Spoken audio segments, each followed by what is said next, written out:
Another thing that is a common mistake with this targeting, people end up meeting their puppy at the end. So that looks more like this. I'm going to exaggerate it a little bit, but like this.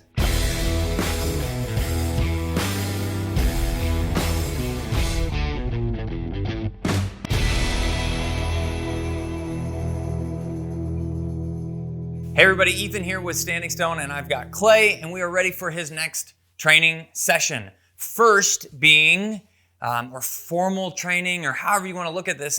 When we develop puppies, there's so many things that we need to be working on kind of all at once with the young dogs, between socialization and actual training sessions and exercise. So there's a lot of different things working here. So to call this his first training session is a little bit silly, but you can see he's very excited about eating his meal, which he figured out was over here. And what I want to do with you guys is show a little recap. We've done our charging the clicker. That is kind of the first step. Wild man, ready to eat.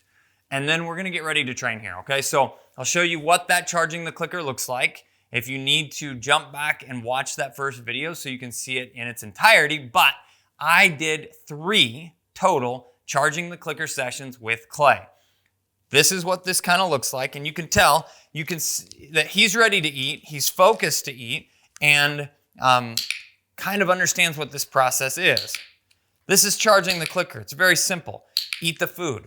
Now, if you go back and watch that video, you see the progression that has happened here. In that video, he's excited, and then took a little while to eat the food. He was kind of jumping all over me. He didn't have proper understanding of how to eat the food. He bit my hand a couple times. So you can see a big difference in overall his understanding of what he's supposed to be doing. Now, we're going to move into one of the first behaviors that we like to teach puppies, which is targeting. Now, this is a really easy transition from what we were just doing because I'm feeding him food out of my hand. He's used to eating food out of my hand, and then we're going to utilize our hand again as a target. He's going to want to come in and touch that because he's used to eating food right here. We mark that, okay? So the clicker marks a behavior and ends a behavior. It takes a snapshot, says this right here. That is what we want. Do it again, buddy. It's going to look like this. Hey, he touches my hand looking for that food, and then it comes out after the fact. Again, I'm using the same hand. It's always this hand that's really good at focusing here on. He's good at focusing on this hand because that's where the food comes from afterward. That's what I meant to say. Good. Lots of focus, which is important here. Good. Now, if your puppy isn't right coming up to touching your hand kind of like he is, you can move it a little bit, pull some focus, and then lead them in, kind of playing this game of movement. He likes to chase things. Little predators do. Our hand is a pretty good contrast to what else is out there. Good. It's okay to have a little bit of communication, but the less we talk to our dogs, the clearer the understanding for them is going to be about the words that we're using. Folks, and this is targeting. You can see he's starting to get it, but we're doing a lot to help him right now. That extra movement. Now, he already proved that he could do the behavior right. Came in, touched my hand, I marked that. He knew that that was a good thing. But then he jumped up to try and grab the food out of my hand. I pulled it, waited a second, then gave it back to him when he was behaving himself. When you're working with your puppy, think about anything that they're doing, they're conditioning themselves to. So if you see something that doesn't look like a behavior you're going to want to see, He was full mouth, kind of grabbed my hand there, got a little overexcited.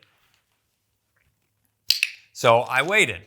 Now, another thing that is a common mistake with this targeting, people end up meeting their puppy at the end. So that looks more like this. I'm going to exaggerate it a little bit, but like this. And you're pushing your hand into the puppy like, ooh, here. But again, what we're doing there is marking us touching the puppy's nose.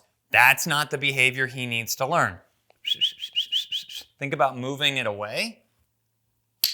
He touched my thumb. It's close enough for me. Still the same direction. Moving it away shows that he is coming in to touch your hand. That's the target. That's what we're marking.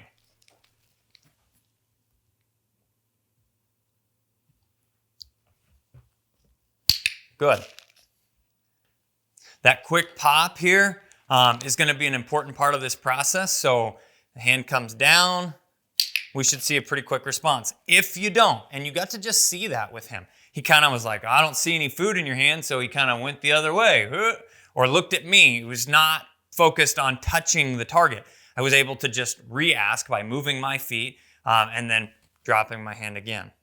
Good boy. There you go. A little verbal encouragement doesn't hurt. Good. Right here. Nice. Distraction. Good boy. Good. I'm giving him a handful here. Oh, that was too many and they just fell all over the ground.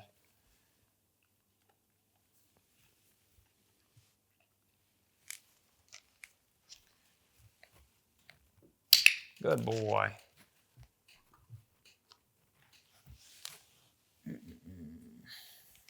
Okay.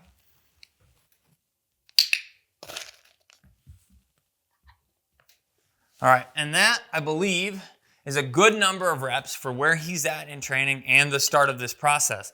I'll ask for 1 or 2 more reps and then give him a jackpot. He gets the remainder of this food to try and eat.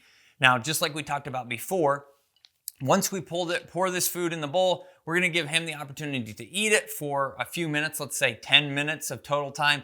If he hasn't finished it by that point in time, we're gonna pull the rest of that food. We're not gonna leave it down for him to graze.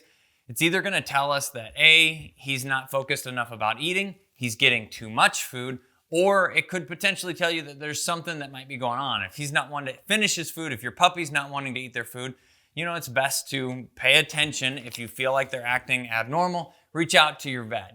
Don't send us an Instagram message about you not thinking that your puppy is healthy, okay? We're not veterinarians, nor can we help you.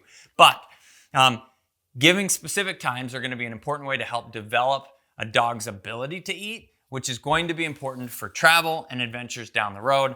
I'm going to get this guy finished eating his meal. I want you to see, though, that sessions should be short, okay? You don't want to overwork this stuff. As he develops, you're going to see his sessions get a little bit longer. And as we work through those longer sessions, it's going to be challenging his brain and developing. Your puppy should be able to move in similar progressions. Keep the sessions short and simple. Make some progress. Get out. Thanks, guys, for watching. I'm the guy with the pink gun. This is Clay. We will see you in his next video.